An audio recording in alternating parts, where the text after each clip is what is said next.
Episode 39D. Noel and some New Hampshire environmentalists are concerned about biomass burning in the state. Noel noted that New Hampshire Republican state legislators called, in a recent energy summit, for 2023 to be the year of biomass. Republican legislators in New Hampshire said increasing biomass should be a priority for the 2023 state legislature session, as a way to reduce costs. Republicans view biomass as renewable energy and want to increase biomass burning. The Republicans pushing this are two New Hampshire state representatives, Michael Vose and Jeb Bradley. New Hampshire Republicans currently control the State House, Senate, and Governor's office heading into midterm elections expected to favor their party. Some attendees were not only skeptical that the biomass plan would bring down energy prices but also voiced concern about the environmental impact of burning wood to generate electricity. One of New Hampshire's last consistently operating biomass power plants, Burgess Biopower in Berlin, New Hampshire, went to the legislature to request ongoing support from taxpayers, which Bradley sponsored, granting the plant an additional year with no cap on above-market energy. Bridgewater Power is the one other biomass plant active and consistently running, because other biomass plants are either idle or shuttered. Stored Solar, which owns 4 biomass plants in New Hampshire, filed for bankruptcy last week. There is not a long-term guarantee that biomass will continue to be cheaper than natural gas. The cost of natural gas could go down in the future, or other renewables like wind and solar could offer cheaper energy. Environmentalists are concerned that biomass does more harm than good. Biomass releases a lot of carbon into the atmosphere, as much as a coal plant or worse, according to a representative of Biofuel Watch, a non-governmental organization. But it's classified as carbon neutral under the presumption that a new tree will grow back, absorbing that carbon. That can take 50 years, in which time ongoing emissions will continue to exacerbate climate change, climate scientists say. Many biopower plants are also highly inefficient. Burgess Biopower is about 25% efficient, which means for every 4 trees burned, the energy from only 1 is actually used. The rest is released as waste heat. That equation can improve if the waste heat is captured and put to use. The Burgess biomass plant, which can produce 75 megawatts of power, is small, really small, compared to other resources. But it burns through an acre of forest per hour, said the chair of the Ringe Energy Commission, addressing Bradley and Vose during the summit.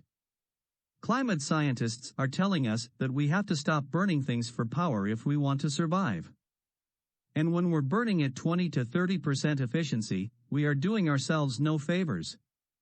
A consumer advocate questioned the burden biomass subsidies would place on ratepayers.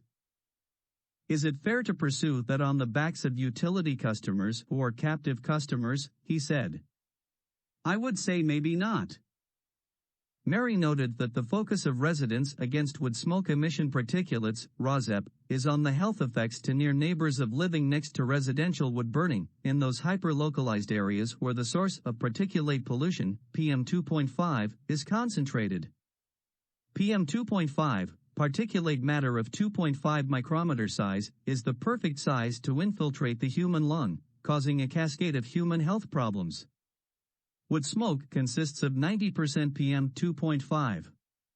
Residential PM2.5 monitors can be purchased by neighbors from Purple Air for less than $300, and their locations are put on the online Purple Air map, along with data uploaded every 10 minutes, available to the general public, and of course, to governmental authorities.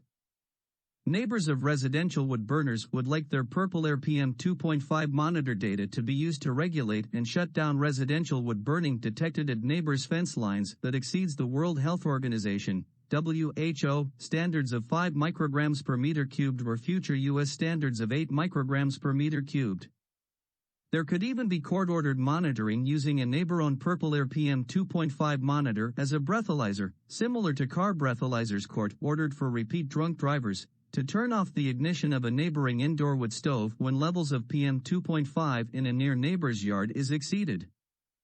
In this way, governmental authorities would not have to check the make and model of an appliance and would not have to rely on unreliable certification and other worthless assurances of levels of wood stove particulate emissions by the company that manufactured the wood stove.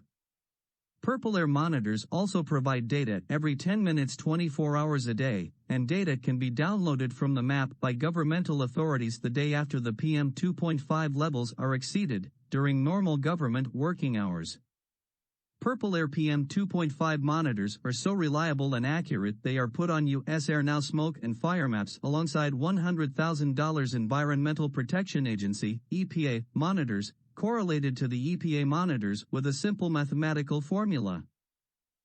But to publicize this, it is necessary to point out that living hyperlocalized next to a residential wood burner is essentially the same as living hyperlocalized next to any kind of PM 2.5 emitting wood burning appliance, next to a PM 2.5 emitting wood burning wildfire, or next to a PM 2.5 emitting industrial biomass wood burning facility.